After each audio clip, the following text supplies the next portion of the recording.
આચાર્યશ્રી, શિક્ષકો તેમજ મારી સાથે ભણતા મારા વહાલા વિદ્યાર્થીઓ, ભાઈઓ તથા બહેનો, આજે હું આપણા દેશના તિરંગા વિશે બે શબ્દો કહેવા માંગુ છું. તો સર્વ શાંતિથી સાંભળવા નમ્ર વિનંતી.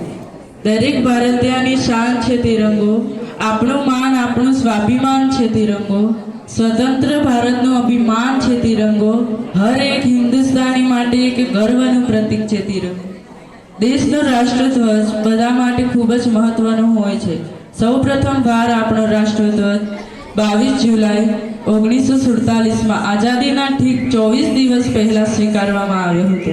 આપણો રાષ્ટ્રધ્વજ 3 રંગોનો બનેલો ધ્વજ હોવાથી તેને તિરંગો ઝંડો પણ કહેવામાં આવે છે. આપણો રાષ્ટ્રધ્વજ લંબચોરસ આકારનો ધ્વજ છે, જેનું માપ 3/2 એટલે કે તેની લંબાઈ 3 સેમી અને પહોળાઈ 2 સેમીની હોય છે. આપણા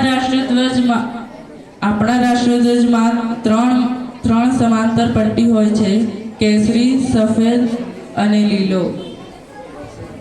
સફેદ રંગના પટ્ટાની અંદર એક બ્લુ કલરનું અશોક ચક્ર રહેલું છે. આ ત્રણેય અલગ કલરની પટ્ટી અને અશોક ચક્ર તેમના અલગ અલગ ભાવ પ્રગટ કરે છે.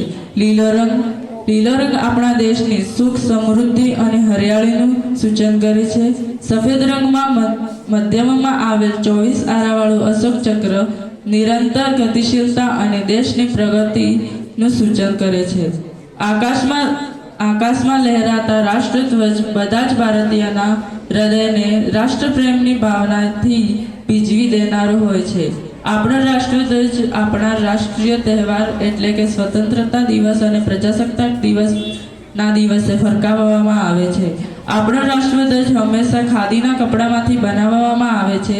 તે હાથેથી બનાવેલ હોય છે. આની શરૂઆત આપણા રાષ્ટ્રપિતા જે મહાત્મા ગાંધીજીના દ્વારા કરવામાં આવી હતી. આપણે આપણા રાષ્ટ્રધ્વજની ગરિમા હંમેશા જાળવી રાખવી જોઈએ. આપણે રાષ્ટ્રધ્વજ પર કંઈ પણ પ્રકારનું લખાણ ના કરવું જોઈએ. આપણો રાષ્ટ્રધ્વજ જમીન કે પાણીને ના અડકે તેનું ખાસ ધ્યાન રાખવું જોઈએ. રાષ્ટ્રધ્વજને શિસ્તબદ્ધ સલામી આપવી જોઈએ. દરેક વ્યક્તિએ રાષ્ટ્રધ્વજને પૂરું માન અને સન્માન આપવું જોઈએ. અસ્તુ. જય હિન્દ, જય ભારત.